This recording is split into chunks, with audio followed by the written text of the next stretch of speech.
À la fin du XXe siècle, alors que le monde de la musique et du cinéma semblait dominé par des figures flamboyantes, excessives, parfois éphémères, deux artistes à la sensibilité rare allaient se rencontrer presque à contre-courant de leur époque. Vanessa Paradis, incarnation d'une grâce française faussement fragile, et Lenny Kravitz, rocker habité par l'héritage du funk, du rock et de la soul, formaient un duo inattendu. Leur histoire d'amour, intense et brève, allait marquer durablement l'imaginaire collectif, au point de devenir, avec le temps, une légende moderne mêlant passion, création et désillusion. Nous sommes au début des années 1990. Le monde culturel vit une mutation profonde. La musique pop s'ouvre à de nouvelles influences, le rock se réinvente et les artistes deviennent des icônes mondiales, suivies, scrutées, analysées dans leurs moindres gestes. Les frontières entre l'Europe et les États-Unis semblent s'effacer. Paris, New York, Londres dialoguent sans cesse, portés par une industrie culturelle mondialisée mais encore profondément humaine. C'est dans ce contexte que Vanessa Paradis et Lenny Kravitz évoluent chacun au sommet de leur art. Elle, révélée adolescente, a grandi sous le regard du public français. Lui, enfant de l'Amérique métissée, porte en lui l'héritage des grandes luttes identitaires et artistiques. Rien, en apparence, ne les destinait à se rencontrer intimement. Et pourtant, tout semblait les rapprocher. Vanessa Paradis n'est pas une artiste comme les autres. Dès ses débuts, elle incarne une singularité presque dérangeante. Trop jeune, trop libre, trop différente. En France, elle fascine autant qu'elle divise. Son visage juvénile, sa voix singulière, sa manière de se tenir à distance du star system la rendent insaisissable. Au début des années 1990, elle n'est déjà plus l'enfant prodige que l'on a connu. Elle est devenue une femme, une artiste consciente de son image mais refusant les codes imposés. Elle s'éloigne progressivement de la variété pure pour explorer des univers plus intimistes, plus personnels. Elle cherche, doute, se transforme. Cette quête intérieure la rend particulièrement réceptive aux rencontres humaines fortes. Elle n'est pas attirée par la célébrité pour elle-même, mais par l'authenticité, par ce qui vibre au-delà des projecteurs. L'amour, pour elle, n'est pas un accessoire médiatique, mais une expérience existentielle. À l'opposé apparent, Lenny Kravitz est déjà une rockstar internationale. Pourtant, derrière l'image du musicien charismatique se cache un homme profondément introspectif.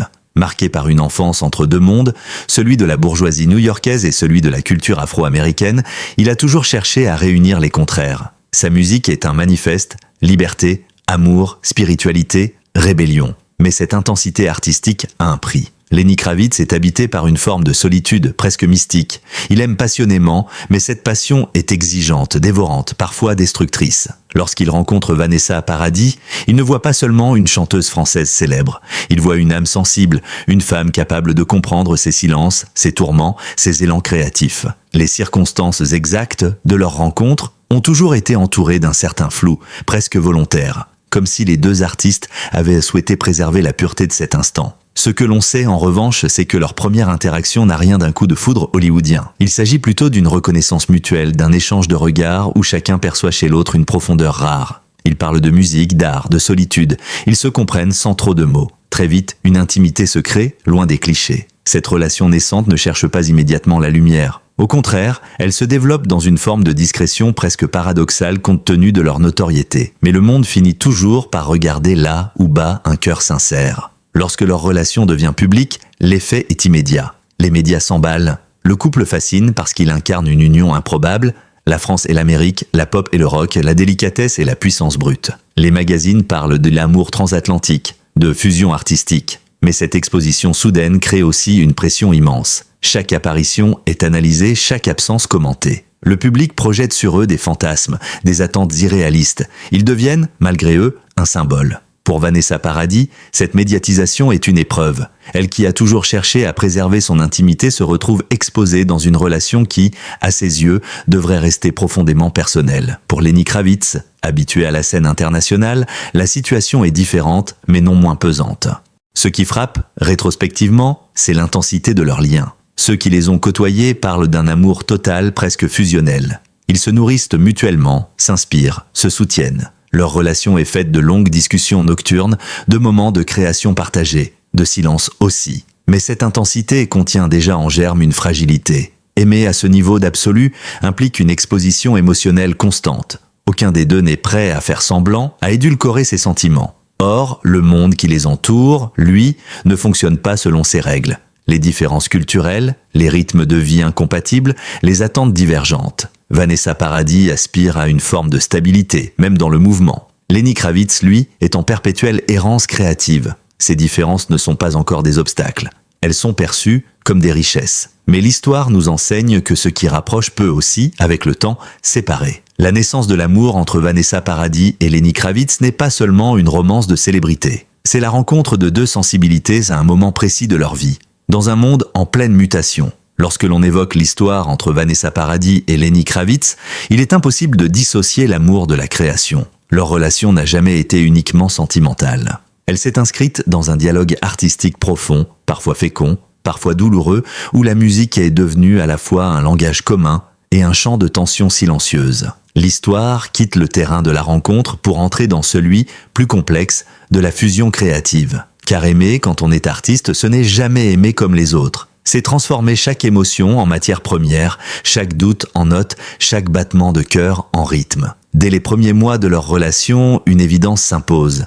Vanessa Paradis et Lenny Kravitz se stimulent intellectuellement et artistiquement. Ils parlent de musique comme d'un refuge, mais aussi comme d'un combat. Ils partagent une même vision presque spirituelle de l'art, convaincus que la création doit être sincère, viscérale, parfois inconfortable. Pour Lenny Kravitz, l'amour a toujours été au centre de son œuvre. Ses chansons sont traversées par la quête d'un absolu émotionnel, par le besoin d'un lien total avec l'autre. Sa rencontre avec Vanessa Paradis vient nourrir cette aspiration. Elle devient une source d'inspiration, une présence qui apaise et trouble à la fois. Vanessa, de son côté, découvre à travers lui une autre manière d'aborder la musique. Plus instinctive, plus charnelle, elle, qui a longtemps évolué dans un univers très structuré, presque contrôlé par l'industrie française, se retrouve confrontée à une liberté créative radicale. Cette liberté la fascine autant qu'elle l'inquiète. Sur le plan artistique, tout semble pourtant les opposer. Lenny Kravitz est un musicien total, producteur, compositeur, multi-instrumentiste. Il contrôle chaque aspect de son œuvre dans une quête presque obsessionnelle de cohérence. Vanessa Paradis, elle, s'inscrit davantage dans une tradition d'interprétation de collaboration avec des auteurs et des compositeurs. Mais cette différence devient rapidement une richesse. Là où Lenny Kravitz pousse vers l'excès, vers l'intensité brute, Vanessa apporte une forme de retenue, de délicatesse. Ensemble, ils explorent un territoire commun où la sensibilité européenne rencontre l'énergie américaine. Leur dialogue artistique ne se fait pas toujours dans les studios. Il se nourrit de discussions nocturnes, d'écoutes partagées, de références communes. Ils parlent de Prince, de Serge Gainsbourg, de Marvin Gaye. Ils se reconnaissent dans ces artistes qui ont fait de leur vie intime une œuvre universelle. Très vite, la musique devient pour eux un refuge face à l'agitation médiatique. Quand les paparazzis s'approchent, quand les rumeurs circulent, ils se replient dans la création. Les studios deviennent des bulles hors du temps, des espaces où ils peuvent exister autrement que comme un couple de stars. Mais ce refuge a un revers, car créer ensemble, même indirectement, implique une mise à nu constante. Chaque désaccord artistique peut devenir un désaccord personnel. Chaque silence en studio résonne comme un malaise intime. Lenny Kravitz, habitué à canaliser ses émotions à travers la musique, attend parfois de Vanessa une implication artistique qu'elle n'est pas toujours prête à offrir. Elle, de son côté, ressent parfois le poids de cette attente comme une forme de pression affective. Aux yeux du public, leur relation incarne un fantasme puissant, celui du couple d'artistes fusionnels, créant dans l'amour et pour l'amour. Les médias parlent d'alchimie, de symbiose. On projette sur eux l'image d'un duo capable de transcender les frontières culturelles et musicales. Cette idéalisation est flatteuse mais dangereuse. Elle enferme le couple dans un rôle qu'il n'a pas choisi. Vanessa Paradis, notamment, souffre de cette projection. Elle refuse d'être réduite au statut de muse. Elle veut exister pour elle-même, indépendamment de l'aura de Lenny Kravitz. Cette tension entre reconnaissance et effacement devient un enjeu central de leur relation. Comment aimer sans se perdre? Comment créer sans se diluer dans l'univers de l'autre? À cette complexité émotionnelle s'ajoute une réalité implacable, leurs carrières respectives. Lenny Kravitz est constamment en tournée de continent en continent. Son rythme de vie est celui d'un nomade moderne, toujours en mouvement, toujours ailleurs. Vanessa Paradis, elle, reste profondément attachée à la France, à ses racines, à une certaine stabilité affective. Elle aspire à des repères, à une continuité. Les absences prolongées, les décalages horaires, les vies parallèles finissent par créer une distance invisible, mais bien réelle. La musique qui les unit devient aussi ce qui les sépare, car elle exige des sacrifices que tous deux ne sont pas prêts à faire de la même manière. Plus leur relation avance, plus les failles apparaissent à travers le prisme de la création. Certaines chansons, certaines interviews laissent transparaître une mélancolie nouvelle. Sans jamais nommer explicitement leur histoire, Lenny Kravitz commence à évoquer la difficulté d'aimer librement sans blesser. Vanessa Paradis, quant à elle, se replie progressivement sur une expression plus intime, plus pudique. Elle garde le silence là où lui exprime. Cette asymétrie émotionnelle devient un enjeu central de leur dynamique. Là où Lenny a besoin d'extérioriser pour survivre, Vanessa a besoin de préserver pour se protéger. L'amour est encore là, intense, nourrissant la création. Mais il est déjà traversé par des tensions profondes liées à leurs identités artistiques respectives. Ils s'aiment, mais ils n'aiment pas de la même manière. Ils créent, mais pas au même rythme. Et dans cet écart se dessine lentement une question fondamentale. L'amour peut-il survivre quand il devient un matériau artistique permanent? L'amour entre Vanessa Paradis et Lenny Kravitz, en se transformant en musique, a atteint une forme de sublimation rare. Mais cette sublimation a aussi révélé leurs vulnérabilités les plus profondes. La création, loin d'être uniquement un refuge, est devenue un miroir impitoyable de leurs différences. Toute histoire d'amour intense porte en elle une promesse et un risque.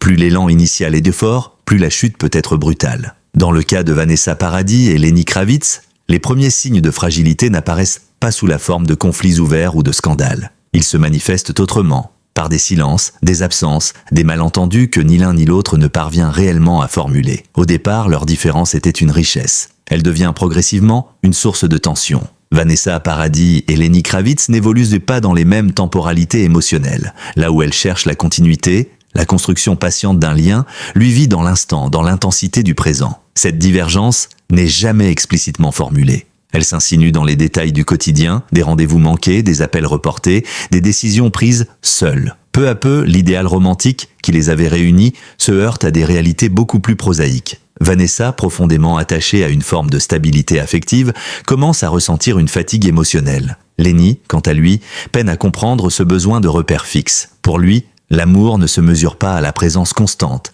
mais à la force du lien, même à distance. La distance géographique, déjà pesante, se double d'une distance émotionnelle plus subtile. Lorsqu'ils se retrouvent, l'intensité est toujours là, presque excessive. Mais entre ces moments, un vide s'installe, un vide que chacun comble différemment. Lenny Kravitz se réfugie dans la musique, dans la création frénétique, parfois dans une solitude choisie. Vanessa Paradis, elle, se replie sur elle-même, sur son cercle proche, sur le silence. Cette différence de réaction face à l'éloignement crée une incompréhension croissante. Ce n'est pas une rupture brutale, c'est une lente érosion, un sentiment diffus que quelque chose se déplace, que l'équilibre initial se fragilise sans que l'on sache exactement pourquoi. Dans de nombreuses relations, les conflits ouverts peuvent, paradoxalement, rapprocher. Chez Vanessa et Lenny, c'est l'inverse. Les non-dits prennent progressivement toute la place. Ils évitent les confrontations directes, sans doute par peur de briser quelque chose de précieux. Mais ce silence n'est pas neutre. Il devient un langage à part entière. Chaque mot retenu, chaque question non posée ajoute une couche supplémentaire de distance. Vanessa Paradis, fidèle à sa pudeur naturelle, préfère taire ses doutes plutôt que de les transformer en reproches. Lenny Kravitz, habitué à exprimer ses émotions par l'art plutôt que par la parole, ne perçoit pas toujours la profondeur de ce silence. Ainsi, chacun croit protéger l'autre, alors qu'ils contribuent ensemble à creuser un fossé invisible. À ces tensions intimes s'ajoute un facteur extérieur incontournable, la célébrité. Leur relation est observée, commentée, parfois fantasmée. Chaque apparition publique devient un test. Chaque photo est interprétée comme un indice de bonheur ou de crise. Cette pression constante empêche toute spontanéité. Vanessa Paradis en particulier vit difficilement cette exposition. Elle ressent le regard des médias comme une intrusion permanente dans une relation déjà fragile. Lenny Kravitz, plus habitué à cette surexposition, la banalise peut-être davantage sans mesurer pleinement son impact sur sa compagne. La célébrité agit alors comme un amplificateur, elle grossit les doutes, accentue les incompréhensions, rend chaque hésitation plus lourde à porter. Au fil du temps, une question centrale émerge. Que signifie être ensemble pour chacun d'eux ? Pour Vanessa Paradis, l'amour s'inscrit dans une perspective de construction, même implicite. Il suppose une présence, une projection, un ancrage. Pour Lenny Kravitz, l'amour est avant tout une expérience spirituelle presque transcendante. Il peut exister malgré la distance, malgré l'instabilité. Ces deux visions ne sont pas incompatibles en soi, mais elles exigent un ajustement constant, une communication profonde que le couple ne parvient plus à maintenir. Ce décalage n'est jamais formulé comme un ultimatum.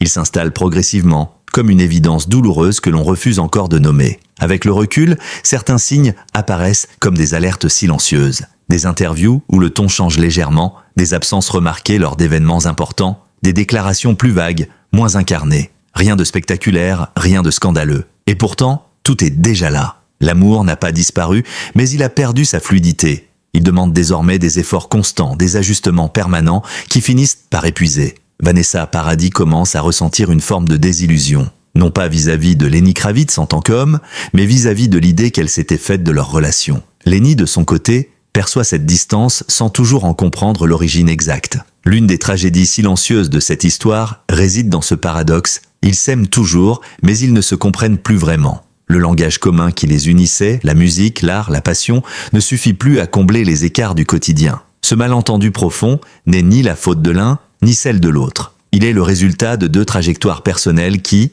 après s'être croisées intensément, commencent à diverger. Il n'y a pas toujours un moment précis où l'amour s'achève. Parfois, il s'effrite lentement, jusqu'à ce qu'il ne reste plus qu'un attachement douloureux, incapable de se transformer ou de survivre. La rupture entre Vanessa Paradis et Lenny Kravitz ne fut ni brutale ni spectaculaire. Elle s'est imposée comme une évidence silencieuse, presque résignée, après une longue période d'usure émotionnelle. À un certain stade, la relation cesse d'être un espace de réconfort pour devenir un terrain de fatigue. Les retrouvailles, autrefois exaltantes, sont désormais traversées par une forme de tension sourde. Les gestes sont là, mais l'élan n'y est plus. Les mots existent, mais ils n'atteignent plus leur destination. Vanessa Paradis ressent cette lassitude de manière aiguë. Elle ne doute plus de l'amour qu'elle éprouve, mais de sa capacité à vivre dans cette instabilité permanente. Elle comprend peu à peu que l'intensité ne suffit plus à compenser l'absence de continuité. Lenny Kravitz, quant à lui, vit ce moment comme une perte de repère. Lui qui a toujours cru à un amour capable de transcender les contraintes matérielles, se heurte à une réalité qu'il ne peut plus ignorer. Aimer ne signifie pas toujours être compatible. Contrairement à tant d'histoires de célébrités, leur séparation ne donne lieu à aucun affrontement public. Pas de déclaration fracassante, pas de règlement de compte médiatique, ce silence est révélateur de la nature de leur lien. Respectueux, profond, même dans la douleur. Les médias, pourtant avides de détails, se heurtent à une absence d'informations concrètes. Les spéculations vont bon train, mais aucune version officielle ne vient confirmer ou infirmer les rumeurs. Cette discrétion alimente paradoxalement le mythe, transformant leur rupture en une énigme émotionnelle. Ce choix du silence est particulièrement significatif chez Vanessa Paradis. Elle refuse de transformer une histoire intime en spectacle. Pour elle, la rupture n'est pas un événement à commenter, mais une expérience à traverser. Avec le recul, plusieurs éléments apparaissent comme déterminants sans jamais être explicitement reconnus. La distance, bien sûr, mais aussi la symétrie émotionnelle. Lenny Kravitz exprime plus facilement ses blessures à travers son art, tandis que Vanessa Paradis choisit la retenue, la pudeur. Cette différence de gestion émotionnelle a contribué à creuser un fossé. Là où Lenny cherchait encore à transformer la douleur en création, Vanessa aspirait à une forme de paix intérieure, loin des tourments permanents. Il ne s'agit pas d'un manque d'amour, mais d'un épuisement. Aimer demandait désormais trop d'énergie, trop de compromis, trop de renoncements silencieux. Après la rupture, Vanessa Paradis entre dans une période de repli. Elle se fait plus discrète, plus sélective dans ses apparitions publiques. Ce retrait n'est pas une fuite, mais une nécessité. Elle a besoin de se recentrer, de redéfinir ses priorités. Cette phase de reconstruction est marquée par un retour à l'essentiel. La famille, les amis proches, le travail artistique choisi avec soin. Elle refuse toute mise en scène de sa vie privée, convaincue que la guérison passe par le silence et la durée. Peu à peu, elle retrouve une forme de sérénité. Non pas en effaçant le passé, mais en l'intégrant comme une étape fondatrice de son parcours personnel et artistique. Pour Lenny Kravitz, la séparation est vécue différemment. Elle ravive une solitude ancienne, presque existentielle. Il se replonge intensément dans la musique, transformant la douleur en énergie créatrice. Ses œuvres de cette période laissent transparaître une mélancolie nouvelle, plus introspective. L'amour perdu devient un thème central, abordé non comme une plainte, mais comme une quête inachevée. Lenny ne renie jamais cette relation. Au contraire, il la reconnaît implicitement comme l'une des plus marquantes de sa vie. Mais cette reconnaissance s'accompagne d'une acceptation douloureuse. Certaines histoires sont destinées à être intenses, mais non durables. Ce qui rend leur rupture si particulière, c'est l'absence de ressentiment public. Ni Vanessa Paradis, ni Lenny Kravitz ne cherchent à minimiser l'importance de leur histoire. Ils ne la transforment pas non plus en fardeau. Ils acceptent l'échec sans renier l'amour. Cette maturité émotionnelle, rare dans le monde des célébrités, contribue à la puissance symbolique de leur histoire. Leur séparation n'est pas une défaite, mais la reconnaissance d'une limite. La rupture entre Vanessa Paradis et Lenny Kravitz n'est pas un point final brutal, mais une transition douloureuse vers une autre forme d'existence. Elle marque la fin d'un amour intense, mais aussi le début d'une reconstruction personnelle essentielle pour chacun. Il existe des histoires d'amour qui ne disparaissent de jamais vraiment. Elles cessent d'être vécues, mais continuent d'exister ailleurs, dans la mémoire collective, dans les œuvres qu'elles ont inspirées, dans les silences qu'elles ont laissés derrière elles. La relation entre Vanessa Paradis et Lenny Kravitz appartient à cette catégorie rare. Bien après la rupture, elle demeure un repère émotionnel, un récit auquel le public revient sans cesse, comme pour y chercher une vérité universelle sur l'amour et ses limites. À mesure que les années passent, la relation entre Vanessa Paradis et Lenny Kravitz s'éloigne du fait divers sentimental pour entrer dans le registre du mythe moderne. Elle est souvent évoquée comme l'archétype de l'amour intense, mais impossible, celui qui marque une vie sans nécessairement s'y inscrire durablement. Le public projette sur cette histoire ses propres questionnements. Peut-on aimer sans se perdre? L'intensité est-elle compatible avec la durée? Faut-il choisir entre liberté et stabilité? Autant de dilemmes universels que leur relation semble avoir incarné à une époque charnière. Ce glissement du vécu vers le symbolique explique en grande partie la persistance de cette fascination. Ni Vanessa Paradis, ni Lenny Kravitz n'ont jamais cherché à réécrire l'histoire a posteriori. Le temps, loin d'effacer les souvenirs, les a rendus plus lisibles. Les émotions se sont apaisées, laissant place à une forme de lucidité bienveillante. Avec le recul, leur relation apparaît moins comme un échec que comme une étape fondatrice. Une expérience nécessaire, intense, qui a contribué à façonner leur maturité émotionnelle et artistique. Le regret, s'il existe, n'est jamais formulé comme un désir de retour en arrière, mais comme la conscience d'avoir vécu quelque chose d'unique et irréversible. Autrefois scrutée avec avidité, leur histoire est aujourd'hui abordée avec davantage de nuances. Les médias, eux aussi, ont mûri. On ne cherche plus à identifier des fautes ou des responsables, mais à comprendre les dynamiques humaines à l'œuvre. Cette évolution du regard reflète un changement plus large dans la manière dont la société perçoit les relations amoureuses, notamment chez les célébrités. L'idéal du couple parfait s'est fissuré, laissant place à une reconnaissance plus honnête de la complexité des liens humains. Dans ce contexte, l'histoire de Vanessa Paradis et Lenny Kravitz apparaît presque précurseuse en ce qu'elle refusait déjà les simplifications excessives. L'un des enseignements majeurs de cette relation réside dans la tension permanente entre amour et exposition publique. Leur histoire montre à quel point la célébrité peut fragiliser les liens les plus sincères, non par malveillance, mais par accumulation de pression invisible. Chaque regard extérieur, chaque interprétation, chaque attente projetée agit comme une contrainte supplémentaire. Aimer sous surveillance constante exige une solidité exceptionnelle, mais aussi une compatibilité profonde dans la manière de vivre cette exposition. Dans leur cas, cette compatibilité n'a pas suffi à résister au temps et aux exigences de leur vie respective. Au-delà du couple, leur relation interroge le mythe du duo artistique fusionnel. Elle rappelle que la création partagée peut être à la fois un lien puissant et une source de déséquilibre. Créer ensemble ou s'inspirer mutuellement suppose une frontière claire entre l'œuvre et l'intime, frontière qu'il est parfois difficile de maintenir. Leur histoire montre que l'amour peut nourrir l'art mais aussi s'y consumer, que la sensibilité, lorsqu'elle est exacerbée par la création, devient à la fois une force et une vulnérabilité. Ce qui distingue profondément cette histoire d'autres récits de célébrités, c'est l'absence d'amertume publique. Ni règlement de compte, ni tentative de réécriture opportuniste. Leur silence respectif a contribué à préserver la dignité de ce qu'ils ont vécu. Cette retenue donne aujourd'hui à leur relation une dimension presque intemporelle. Elle n'est pas figée dans un scandale ou une polémique, mais dans une forme de mélancolie élégante empreinte de respect mutuel. Avec le recul, l'histoire entre Vanessa Paradis et Lenny Kravitz apparaît comme une leçon de maturité émotionnelle. Elle rappelle que toutes les grandes histoires ne sont pas faites pour durer, mais qu'elles n'en sont pas moins essentielles. Aimer, parfois, c'est aussi savoir renoncer, accepter que l'intensité ne garantisse pas la compatibilité, reconnaître que certaines rencontres sont destinées à transformer, non à s'inscrire dans la permanence. Amour, musique et désillusion n'est pas seulement le récit d'une rupture célèbre. C'est une réflexion profonde sur la nature de l'amour à l'ère de la célébrité, sur le lien entre création et intimité, et sur la beauté fragile des relations humaines. L'histoire de Vanessa Paradis et Lenny Kravitz continue de toucher parce qu'elle ne propose pas de morale simpliste. Elle laisse au contraire une question ouverte, universelle, profondément humaine. Vaut-il mieux un amour intense et éphémère, ou un amour stable mais moins incandescent ?